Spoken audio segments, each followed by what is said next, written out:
There is a particular kind of quiet that happens inside you when you're with family. It's not a peaceful quiet, it's the quiet of translation. You are listening to a familiar language, but your heart is hearing a different dialect altogether.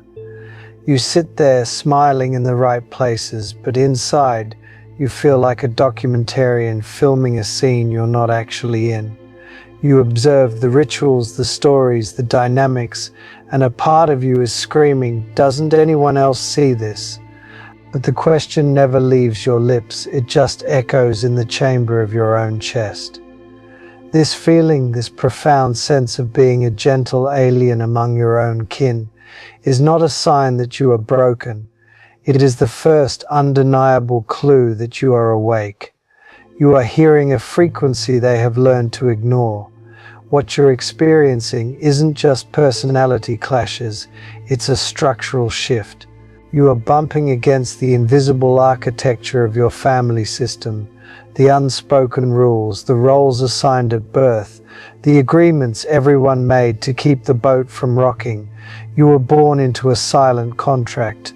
The terms were simple. We will love you as long as you help us pretend. Pretend the past doesn't hurt. Pretend the secrets aren't heavy. Pretend this way of loving is the only way. For years, maybe decades, you signed that contract with your silence, with your compliance, with your willingness to be the peacekeeper, the fixer, the one who absorbs the tension so no one else has to feel it. But then something in you changed. A line was crossed. A truth could no longer be swallowed. And you did the most revolutionary thing imaginable. You stopped signing. You put down the pen, and the system responded. Not with understanding, but with correction. The coldness, the passive aggression, the sudden exclusion. It's not the withdrawal of love.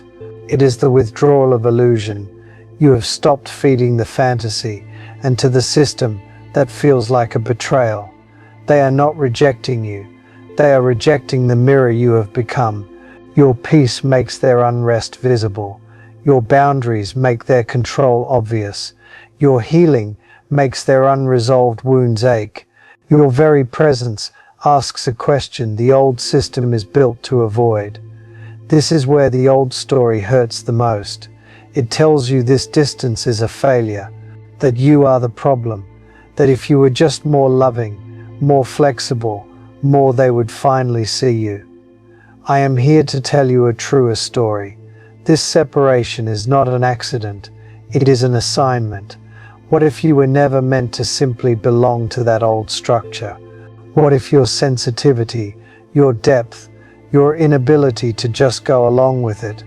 What if these were not curses, but the very tools you were given to complete a sacred task? Your role is not to fit in. Your role is to bridge, to build a connection between the past and a future your family can't yet imagine. You are the transition point, the one who stops the inherited pattern, absorbs its final echo, and chooses not to pass it on. This is why it's so lonely. You are literally standing in the gap between generations. You are holding a space that by its very nature cannot be crowded. It is a solo mission. So when they look at you with confusion or resentment, see it not as a judgment of your heart, but as a fear of the unknown. You are speaking a new language, the language of emotional truth, of breakable cycles. It sounds like chaos to a world built on the old grammar. So what do you do in this space? How do you bear the quiet? First, you must perform the ultimate act of redirection. You must stop trying to get water from a well that has run dry, and turn to become the source of your own spring. The unconditional love, the deep understanding, the celebration you have craved from them. Your journey now is to give that to yourself, not as a consolation prize, but as your primary spiritual practice. You nourish yourself, you validate yourself, you become the parent, the friend, the ally you needed. This is not selfish, it is sacred responsibility. You cannot build a new future from a place of depletion. You fill your own cup, not with bitterness, but with a fierce, gentle commitment to your own wholeness. From that overflowing place, something miraculous happens. Your love for them changes. It is no longer a desperate reach for connection. It becomes a choice made from a place of abundance. It becomes a love that can say, I love you, and I cannot participate in that. I love you, and I could not participate in that. I love you, and I will be over here, living in my truth. It is a love that can finally hold a boundary, because it is no longer fueled by the fear of losing them.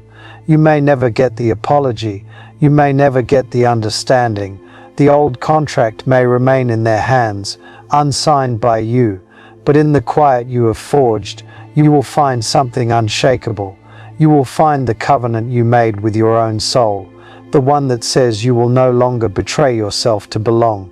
This path doesn't lead you away from love, it leads you to its source, and from that source you will begin to recognize your true family, not by blood but by resonance, the ones who see you, the ones who speak your language. They are drawn to the light you've learned to protect.